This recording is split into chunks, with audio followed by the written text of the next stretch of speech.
Rubber, planting of rubber tree.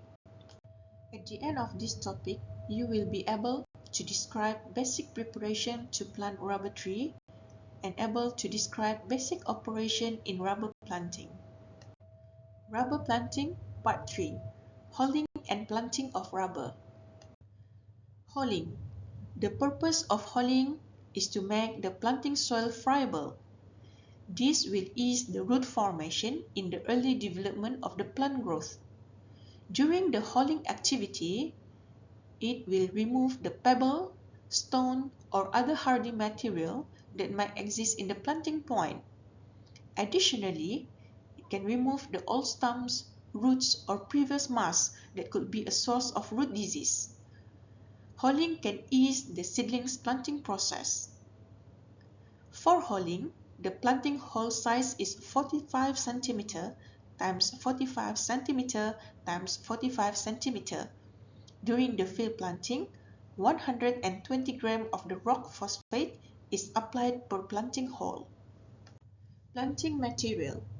The success of planting depends on the prevailing weather conditions, quality of the planting material used, and the care with which the planting operation is done. Different types of planting materials used including the seeds, seedling stumps, budded stumps, and polybag plants. The most commonly used planting material are budded stumps and polybag plants.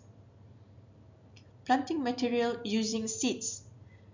The system of planting seeds in situ is called seed at stack planting, and it is followed by field budding. 2 or 3 germinated seeds may be planted in a line or triangle. The weaker plants should be thinned out later, allowing the most vigorous one to grow, on which field budding is carried out at the appropriate stage. Planting material using seedling stump and budded stump. While planting budded stump, the bud patch should be just above the ground level. The side roots are set neither too shallow nor too deep, as shown in the illustrated figure. Special attention should also be given to ensure that the tip of the tap root is in actual contact with the soil at the bottom of the cavity. Air gap should not be allowed in the planting cavity, as it may lead to failure of root development. Planting material using the polybag seedlings. At the time of planting, the top whorl of leaves of the polybag plant should be fully matured. A planting hole slightly bigger than the size of the bag is made. The bottom of the bag is completely cut, and then the bag along with the plant is inserted into the planting hole. A vertical cut is made at the bottom of the plastic sleeve, taking care not to damage the roots, as shown in the illustrated figures. When the hole is partially filled, the bag is slid along its full length and carefully pulled away. The soil is finally packed firmly around the plants.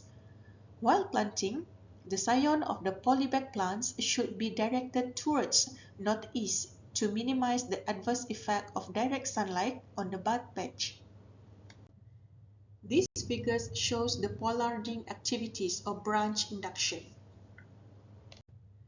The first figure shows the young rubber seedling planted in the field.